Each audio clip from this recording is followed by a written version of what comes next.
You're listening to an archived Cabral Concept podcast. After listening to this show, check out the most up-to-date podcasts available at stephencabral.com/podcasts or search directly on iTunes. And now, welcome to the Cabral Concept, where board-certified naturopath and integrative health practitioner Dr. Stephen Cabral shares how he was diagnosed at the age of 17 with a life-altering illness and given no hope for recovery. It was only after studying and traveling all over the world did he discover how to combine ancient Ayurvedic healing practices with state-of-the-art naturopathic and functional medicine to fully rebalance the body and re-energize it with life. It's time to discover how to get well, lose weight, and finally feel alive again. And now, here's your host, Dr. Stephen Cabral.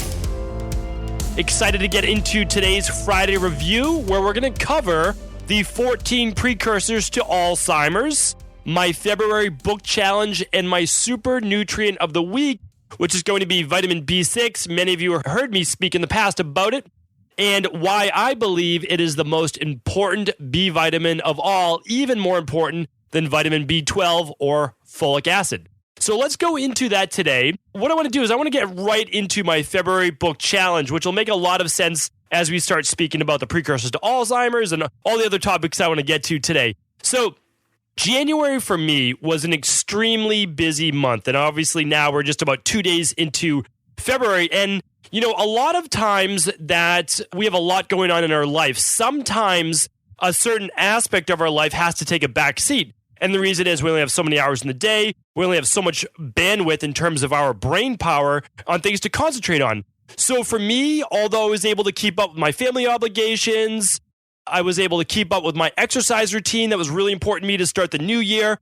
What suffered was my reading. And what happened was, now typically I'm trying to get through somewhere about 15 to 20 books or so per month.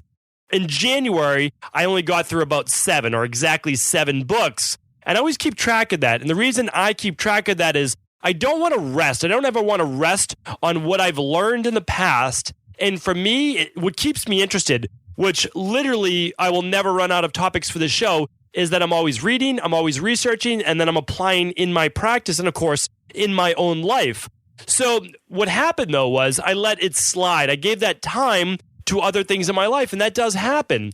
So although 7 books in a month, of course, is a decent number, it's less than half of what I typically read. So here's the thing. When I go back to what's some of the most important things in my life, I've realized that the way that I got to where I am right now is to really triple down on my ability to grow and learn. If I learn more, I'm going to automatically grow. I'm going to expand my knowledge base. I'm then going to be able to teach that to others. And if something isn't working in my practice, I have 4, 5, 20 different workarounds to be able to help that person. And that's really important to me as well, because a lot of times, you know, in my practice or on the podcast or my protocols, it's a last resort for a lot of people, meaning like they've tried everything else. They've seen a lot of other integrative doctors and they've, you know, worked with nutritionists and they've tried exercise programs. I want to be able to be the last person they ever need to see. That's very, very important to me because I know how hard people are struggling. I've been there myself. And I just need to make sure that they get the help that they deserve and they want. And so for me, I say, how can I do everything I can? Well, the only thing I can really control is the amount of knowledge I can consume. I can then pass into them in a very clear plan. And then how can I motivate them, which is going to be a big theme this month, to be consistent, to do that work, because then I know that they'll get the results, they'll be happy. And then as they start to see the results, of course, they'll be more motivated to then do even more, because really results beget results. I mean, like, you start to see results. That's why I'm so big on the 7, 14, or 21-day detox, because you're going to see results no matter who you are. Even if your goal isn't weight loss, like you just want to feel better, well, you're going to feel better because we're going to help you level out inflammation and blood sugar and hormones and all those other great things. You're going to think clearer. You're going to have more, you know, ambition and drive as you get to day 5 and 6 of that detox. So, like, that's just such a big thing for me, because I know that if you start to get some quick wins, you're going to want to do more. So in February, what I'm going to do is double down on my reading. I'm actually going to read 1 book a day. That is my goal. And I plan to achieve that goal because, you know, it's one of those things when you set a goal, you basically have to tell yourself no matter what. That's just the way it is. No matter what, I finish this book in a day. Or no matter what, I'm going to the gym. If you listen to my last week's Mindset and Motivation Monday, which is, a surefire way to succeed, you'll learn the step-by-step process where it's just about saying, okay, every day I'm going to do this. I'm just going to build it into my schedule. I'm going to set an alarm. Every day I do it. And so for me, I'm just saying, okay, every day, this is what's going to happen. Early in the morning before, as you know, part of my routine, it's going to be reading. During lunch, it's going to be reading, and I'm going to make sure that I finish that book before bed. And I'm going to teach you that right now. So what I want you to do is I don't want you to read a book a day because you don't have to be as insane as myself. And again, that's not for most people. Like, that's just my thing. I double down on what my life, is really all about. And my life, and I've made this is a conscious decision, is about trying to serve people in what I know. I don't know a lot about a lot, right? But I know about this thing we call health. And I know about fitness, and I know about human psychology. I know about how the body works, and it's of great interest to me. So all of these things are also, they keep me motivated. They keep me excited because, I love them. I really do. But I don't listen to music. I don't do a lot of those things. And you might say, well, that's really lopsided. True. That's true. But I also have no interest in those other things. Meaning, like, I like a few things. Like, I enjoy watching some sports. That's a great kind of release, an outlet for me. And I love to read. It's how I got well. It holds a big place in my heart. But again, it doesn't have to be for you. However, what I would like you to do is I want to challenge yourself. I want you to challenge yourself, because again, no one else is going to hold you accountable, to read one book a month in 2018. Here's how I do that. I teach this to my personal trainers. I teach this to nutritionists, to my health coaches, to everyone. And I say, this is all you need to do to read one book a month. And then they say, oh, well, one book a month's not that much. And I say, true. But how many books did you read last year? And they might say, one, And again, like most doctors, again, let's keep in mind, most doctors, health practitioners, personal trainers, everyone's busy, right? But how do you read one book a month, which translates to 12 books a year? That's way more than the average person. Like, that puts you in the 1% category. So, and you can really become a master at your craft by, if you read 12 books on really the same topic, you are going to know that topic inside and out. I really believe that, because that's 300 pages times 12. That's about 3,600 pages, right? Well, actually, it's more than that, right? It's over 4,000 pages. So what we're talking about is that is mastering your craft. Or if you want to just broaden your knowledge base, you'll pick a different topic each month. Maybe this is in health, and this one's in psychology, and this one's in cooking, and this one's in... that's a great way to do it as well. You become really well-rounded. I've done that, and I do that in my own life as well. 90% of it is really based on psychology and health and how the human body thinks and moves. So here's how you do it. How do you read one book a month? Well, one book a month, most people are like, I'm going to wait till last week. No. Here's what you want to do. 10 pages per day. All right? 10 pages per day. How do you do that? Or I should say, 10 minutes per day, 3 pages per day. Okay, so here's how you do it. You're going to wake up and you're going to read for exactly 10 minutes in the morning. So as part of your morning routine, you're going to wake up 10 minutes earlier and you're going to read 3 pages, okay? Most people, slow readers, it will take them 3 minutes to read a page, okay? So 3 minutes to read a page, a minute to get into it. Okay, that's 10 minutes. Just give yourself 10 minutes upon waking, all right? Brush your teeth. Do your daily fruit and vegetable blend, read for 10 minutes, okay? It can be any book you want, anything that interests you. The truth is, like, you just need to accomplish this the first month, and that will get you into the habit. Okay, during lunch, you're going to take 10 minutes. If you're at work, you're going to go outside. If it's too cold out, like you live in Boston, then you're going to go in your car and read. You're just going to read for 10 minutes. That's really it, okay? So you're going to read for 10 minutes. That's going to be another 3 pages, all right? If you do more, great, but just 10 minutes, all right? And then before bed, you're going to read for 10 more minutes, and that's going to be about 3 to 4 pages. That is your 10 pages per day. 3 pages upon waking, 3 pages during lunch, 3 to 4 pages before bed. It doesn't seem like that much, right? No, and it's not. Like, that's the whole point. Don't make it hard for yourself. Give yourself a quick win. That gives you 10 pages per day. Now, February is a short month, so you're going to get, 280 pages in. A typical month is 31 days. Well, you're going to get then 300 pages to 310 pages for the month. Most books are around 250 to 300 pages, your average book. Like, if you go on Amazon, you just pick up, again, I'm talking educational-based books, nonfiction, or fiction is great as well. But what I want you to do is I want you to get some more knowledge. I really do. I want you to educate yourself on a particular topic. Doing that gives you power because you now you're better able to take control of whatever that topic is. You'll become a better cook, a better musician, a better writer. You'll be able to study for a certification. You can do any of these things. So here's the deal. 10 pages per day, 3 minutes in the morning, 3 at lunch, 3 to 4 pages before bed. Very simple, But what that does is over time, you accomplish a lot, and try to get yourself excited. Get next month's book 2 weeks into the month. So you're reading this book, you're like, can't wait to start the next one. All right. That is the way to do it. So honestly, I'm really looking forward to that. Go to cabralsupportgroup.com. It's a free Facebook group. I would love to hear what books you're looking at reading, what you want to educate yourself on. Let me know if you want some tips on all the weekend house calls. I give tips all the time for books. On Friday reviews, I'm going to give more tips as well for what I am reading this month. And if you want to learn how I read basically a book a day, now typically it's not that many. I'm reading 3 to 4 books a week. So it's about a book every other day. Go back to episode 560, stephencabral.com/560. You'll learn how I learned to speed read. And it didn't happen overnight, but it's one of those things that I'm, really grateful for learning that, because now I can just, again, absorb and keep absorbing knowledge. And that's exciting for me. So the 2 books that I'm getting into, well, it's just only been 2 days of the month, right? So today, February 2nd, is when I'm putting out this podcast. And the first 2 books, it's called The End of Alzheimer's by Dr. Dale Bredesen. And it's also called Reinventing Yourself, really short book, nice book, by Steve Chandler. A lot of neurolinguistic programming in here. You've heard me probably talk about NLP before. And this is super short. This is literally 3-page chapters. Really, really fun book. And it's broken up into 46 different short chapters, only 212 pages. What it does is it helps you reprogram your brain. I believe that's so important. The only people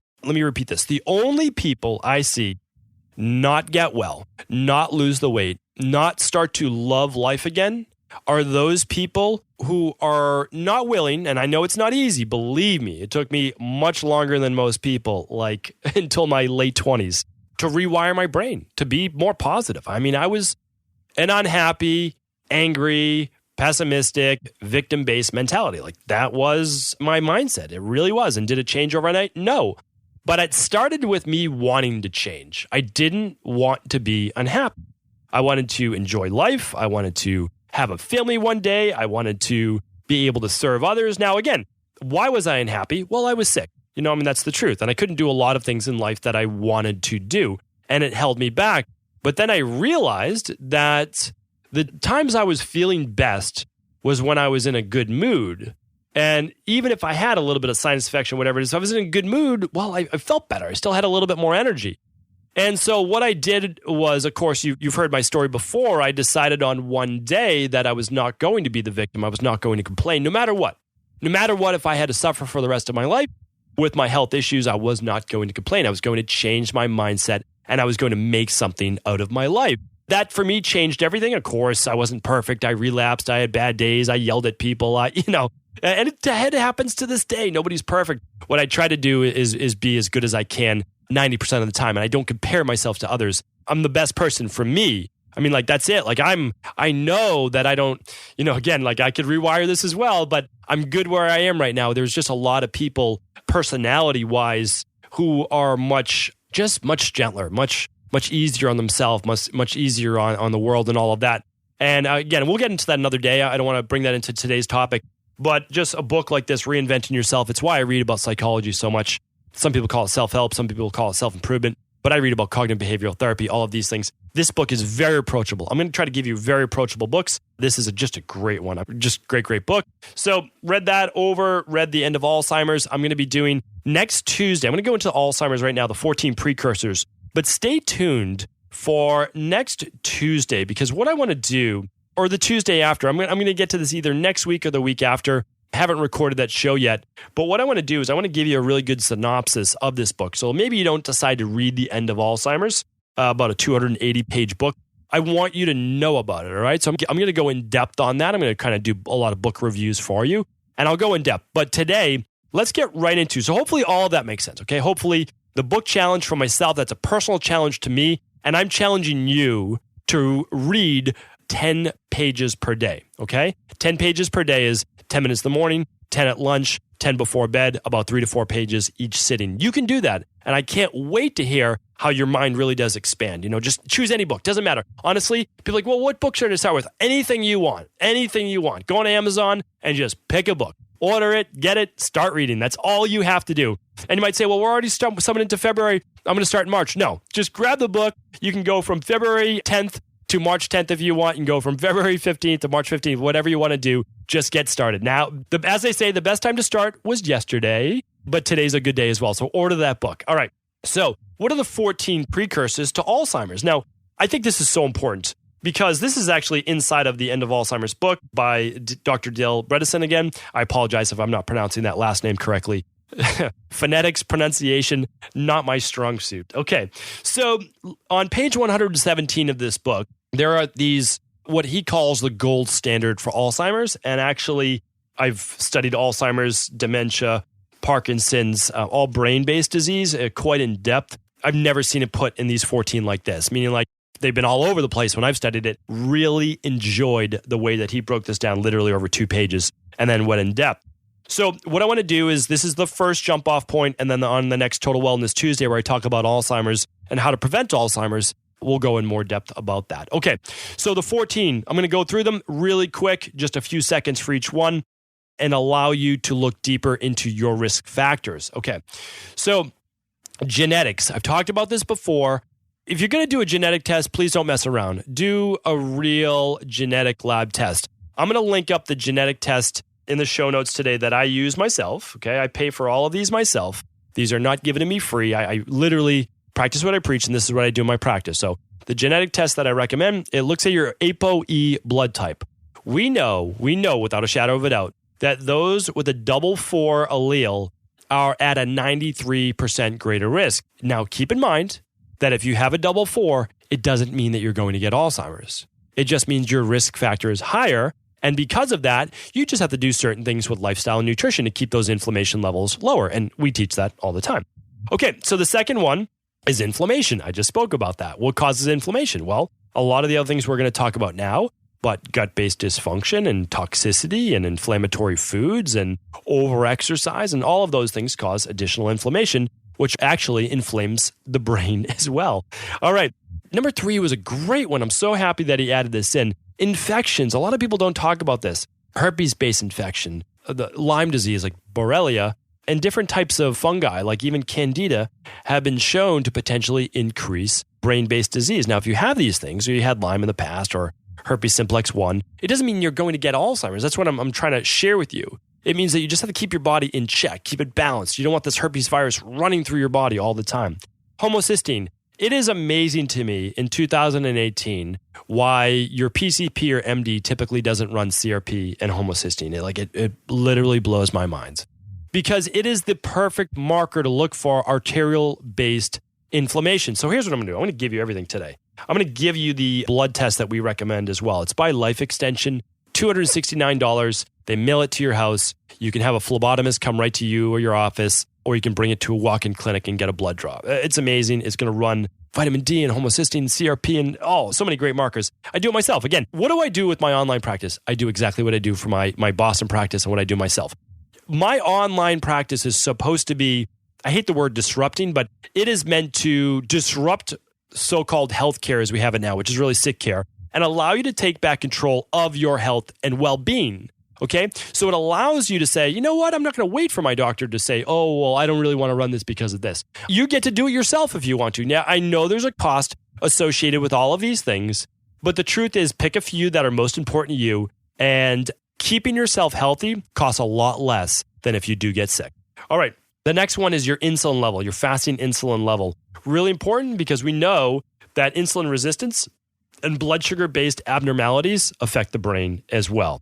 Okay, hormonal status, looking specifically at the adrenal function and thyroid. Dr. Bredesen, I wish I knew how to pronounce his last name, did not put in higher levels of cortisol. But that's one to keep in mind because higher levels of cortisol have actually been shown to shrink the brain and cause Alzheimer's dementia. That's why things like cortisol manager before bed, and which is phosphoserine and ashwagandha are so amazing for that. Okay. Toxic exposure, so happy to see that he put it in there. Mercury and mycotoxins. Mycotoxins being like molds, which come from fungi as well. Put in mercury. One other one I would love to have seen him put in there is aluminum too, because we know aluminum is definitely implicated with nervous system, brain synapse-based deterioration. Okay, immune system overall. So one of the big things is how balanced, remember, not hyperactive or not low, how balanced your immune system is. Then the microbiome, so happy he put this in here. I'm really excited because hardly any doctors talk about the function of your gut in terms of your brain because like, oh, how are they connected? Your gut's way down here and your brain's way up there. Well, of course they are, and that's because 80% of your immune system lies within the gut, and also your gut sends signals as your second brain to your brain all the time, saying what's going well, what's wrong, what are we deficient in, what do we have too much of, all of that. And it's a new science, but again, we've known that for quite some time. Looking at blood-brain barrier, so the evaluation of what's getting in and what's not being able to leave. And so those are important as well. That's a little bit more advanced, and I'll talk about that on my upcoming Total Wellness Tuesday. Looking at body mass index, BMI, great that he put that in there because the more overweight you are, the more inflammation you have, the higher levels of estrogen. And those who had a BMI of 33 or more were actually more at risk for Alzheimer's. Prediabetes, this goes along with insulin levels, but prediabetes would be, or type 2 diabetes would be really fasting glucose over 95 and type 2 diabetes fasting AM glucose over 126. So that's why, again, getting a simple glucometer, testing your glucose in the morning, so vitally important. Another one called volumetrics, and I'll be talking about this more as well. And so that's looking at, again, you can use this in addition to an MRI. And what we're really looking at here is we're looking at, called volumetrics, we're looking at the volume of the brain, like how expansive the brain is. Does it look like a normal brain or has it started to shrink? And so there's actually different types of Alzheimer's. So a type 1 or type 2 Alzheimer's-based volumetrics to look at or scan of the brain would actually show atrophy or shrinking in specific parts of the brain, okay? That would affect hippocampus and other areas. Whereas a type 3 Alzheimer's-based, like a toxicity of the brain, would show overall shrinkage, so over the entire brain. Really nice to look at that and how it might be affecting someone, but then also use it as a baseline to be able to see if there is disease progression or regression as well, because believe it or not, that can happen. And then also, he talked about targeted treatment. So using specific medications and whether this is actually needed or not in an Alzheimer's-based patient, meaning like, are they using specific medications? From a naturopath's perspective, a naturopath, we use vitamins and nutrients, and that is now a perfect segue into our super nutrient of the week, which actually helps to stave off brain atrophy and Alzheimer's. So hopefully that was helpful. Of course, you can always rewind the show, go back and listen to those 14 different factors. And if Alzheimer's runs in your family, you're worried about it, you want to learn more about it, maybe your book of the month is by Dr. Dale Bredesen called The End of Alzheimer's. And of course, I will link that up today in the show notes. So for all of today's show notes from the labs I recommended, the organic acids test for looking at gut and fungal-based infections, to look at genetic testing, to look at your annual blood work, to look at a hair tissue mineral analysis for heavy metals like mercury and aluminum, all of those I'll link up in the show notes. Simply go to stephencabral.com/728. All right, let's move on to my super nutrient of the week. Many of you know that for whatever reason, I have this affinity for vitamin B6. Why do I have such an affinity for vitamin B6? Well, believe it or not, it is one of the ways that I helped improve my body. So I had studied supplements, honestly, since age 18. One of the reasons is that I didn't know how to get well, but I knew how to change my body, meaning like I started getting into working out, and as I started getting into working out, I felt a little bit better. Of course, I overdid it, and then I would relapse and I would start to learn about my body, how much I could do and how much I couldn't do. But then I started reading about nutritional supplements, and I said, okay, I want to build my body up. I want to look like this guy, like it's just because, again, like I was this, skinny high school kid and wanted to put on some muscle. And as I started using nutritional supplements, natural nutritional supplements, I started to build up my body, and I was like, wow, I can actually change my body. Now, it didn't change my health, but it did change the overall physique and appearance of my body. So I started to get really in depth, and I studied nutritional supplements, again, like I said, to a high level. That allowed me then as a personal trainer, I started personal training at age 18, to help a lot of not only clients, but it was kind of my niche. I work with a lot of other personal trainers, and then those personal trainers and strength coaches sent me their clients, not to train, but actually to develop customized nutrition protocols as well as supplementation protocols. And that was a lot of fun for me because I've always loved nutrition, like at an even higher level than personal training. And I've always loved personal training. I think it's one of the greatest careers in the world and can't recommend it enough to anyone who's even thinking about jumping into the industry. Because as I've said before, as a personal trainer, you can get into nutrition, into life coaching, into holistic coaching, health coaching, personal training, like psychology. It's amazing. You can do so much with it. So what happened though, when I was, where was I? Somewhere around 26 years old or so is when I met my mentor, 26, 27, I believe.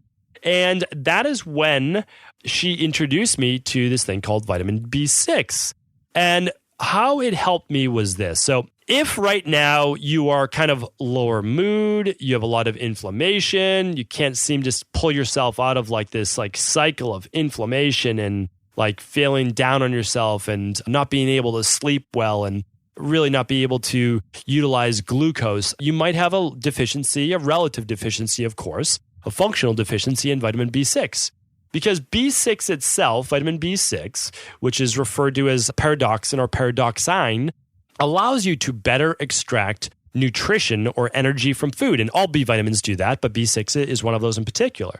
But the interesting thing about B6 is this, is that B6 by itself, it's kind of like vitamin C. I say this all the time. Not that exciting. Like, okay, interesting. It does this, this, and this. But here's what it also does. It makes B12 work a whole lot better. It makes folate, natural folate, methylfolate, nature folate, or folic acid work that much better. It helps to improve red blood cells. It helps to oxygenate those red blood cells. What happens if you have more oxygen in your red blood cells? You feel more energetic. You feel more alive, right? You feel more alert, all of those things. And then what happens if you're better able to take stored glycogen, like liver glycogen, okay? You start to get low blood sugar, which I was. I was having erratic blood sugar. I was going high and then I was going way low. And I couldn't control it. Well, B6 helps you to, when you get low blood sugar, to actually extract some of that glycogen and turn it over into glucose. And then your body can use that to bring the right amount of glucose back up to make you feel level. So you don't get so irritable. You don't get so hangry all the time. That was a big thing for me is couldn't stay level, couldn't stay in control. And I had to use way too much mindset and motivation, to keep myself there. I wanted to do it naturally. So that was a really big thing for me as well. And then I had a lot of brain fog. I had a lot of fuzzy thinking and I always try to use my mindset to pull myself out of it.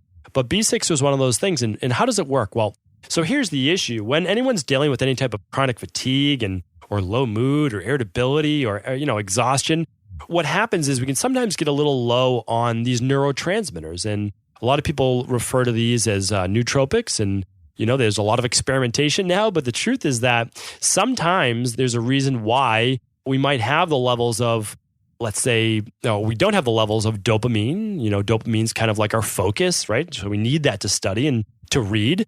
We need that for our get up and go and our drive. Then we need norepinephrine for our, energy and able to move forward in life as well. That's needed to produce or to act as adrenaline. Then we also need serotonin to help balance, to keep the body happy, to keep it calm and relaxed. And what happens is that B6 is involved in the synthesis of those neurotransmitters, of the acetylcholine, the dopamine, the serotonin, and the norepinephrine. So what it does is it almost acts like an enzyme converter. It helps to convert, in the case of serotonin, helps to convert, let's say you're eating foods with tryptophan, all right? And then it moves to 5-hydroxytryptophan. And then what happens is, especially if you're like me and you have methylation issues because you've looked at your genetics, and I had massive methylation issues, my mentor taught me for the very first time what methylation was, right? What does that mean? And why I needed a little extra B6 than your average person, and B12 and all of those. So what B6 does is it actually helps convert 5-hydroxytryptophan, 5-HTP, to serotonin. So once I did that, I didn't need to try to pretend to get more serotonin. I just needed to help convert it better. Then after that, my body was better able to produce melatonin, which basically comes after serotonin. So I needed more of that. And then I slept better. So it was pretty amazing that just, again, it's just my mentor opened my eyes to that. And then, of course, with my obsessive personality, I went and just said, how does this work? I started reading about methylation and just got so deep into the rabbit hole of looking into all of those specific things. So the other thing is it's hard to get enough B6, meaning if you're not getting it from a nutritional supplement, again, let me talk about this. So really, you don't want to overdo B vitamins like B6. You can get definitely 100 milligrams a day. Typically, we'll recommend most people around 25 milligrams per day. Maybe 50 milligrams. This is for adults, of course. And then that's going to be enough because B6 is coming from things like bananas and carrots, and it's coming from some nuts and coming from some grains. But usually we're not getting enough, right? Why? Because we need to produce more neurotransmitters because we live in a stressed out world. So we end up using up more of it. It's also used in detoxification. So there's a lot that B6 is used for. But what they found is those people with lower B6 can also have atrophy of the brain, leading to Alzheimer's. But But you can easily overcome this. So something like our daily nutritional support, of course, I formulated this. I've already read the research. There's 25 milligrams right in there. And of course, with the daily activated multi, if you're not a shake person, you could use that as well. So 25 milligrams, you're really all set. If you're someone who just needs more energy, needs more clarity of mind, needs the get up and go, you can also do one of the activated B complex every day. I'll link those up today in the show notes. The activated B complex contains the methylated. So the best form of B6 is called paradoxal 5-phosphate. It's fine to get paradoxin or paradoxine hydrochloride, but with the activated B complex, that's great for people who want some B12, who want some more folate, and who want that B6. It's all your B vitamins, right? So it's 50 milligrams of that. So if you take your daily nutritional support and you take the activated B complex, you're going to be at 50 in the activated B complex, 25 in your daily nutritional support. You're going to be at 75 milligrams for the day. You're still well under the 100 milligrams. And you're going to be doing great. What does an overdose of B6 really feel like? Well, it's still water soluble, so it's out of your system. However, by doing it a lot, though, you can start to get tingling in the extremities. And of course, if you ever start to feel that, you will certainly cut back on your dosage. You'll stop, and then you'll start to just do just whatever's in your shake. That's it, the 25 milligrams a day, and you should be fine. So hopefully that helps. It's just a little bit of a kind of one of those reasons why these nutrients are so important. So we overlook them. We say like, oh, my doctor says nutritional supplements aren't important. I mean, to be honest, it's only because your doctor has not studied nutritional supplements. He really doesn't understand how vitamins and minerals work in the body. And is he really testing to see your vitamin B6 levels? And is he looking at also relative deficiencies based on, has he run your genetic profile? Okay. Has he done intracellular red blood cell testing? Or have they done something like an organic acids test, which looks at your B6 levels, which looks at your B12 levels? I mean, it's just, unless you're doing that, you can't say that you need it or don't need it. Again, that's what functional medicine is all about. I don't do any guesswork. I'll lab test, and I'll lab test someone and say, okay, yeah, you're low in B vitamins. Here's your organic acids test. Look, your markers, you're not producing, you're not getting enough B vitamins. Like, hey, let's just add a little bit more B vitamins. What does that mean? Well, if you're not doing an activated multivitamin right now, let's just do the daily nutritional support. You might not need anything else, right? You might not need the activated B complex. If you're already doing a good activated multi and you're still feeling all of these different symptoms and you lab tested and you're low, well, then you just do one capsule of the activated B vitamin with breakfast or lunch. Like, really simple. You'll get more energy, you'll have clearer thinking, and you'll feel better. Like, again, it's honestly not rocket science, but it's the ability to look at it in the first place and want to have that knowledge for yourself. So I know we went a little long today and just had, I guess, a lot to talk about. I appreciate your time. Thank you so much for tuning into the Cabral Concept. Please do feel free to share this show with anyone you believe it could help.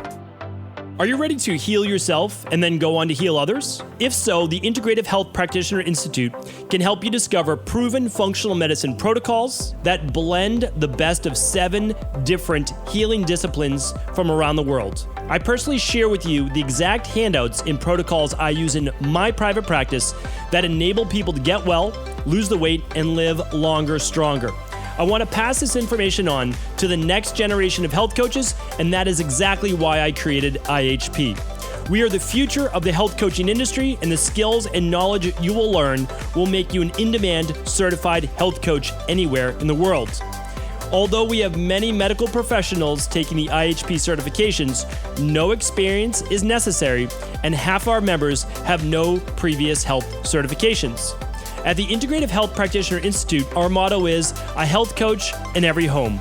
Our goal is that you take this knowledge and then share it with family, friends, loved ones, your community, or in a practice where you create a career you love and can be proud of.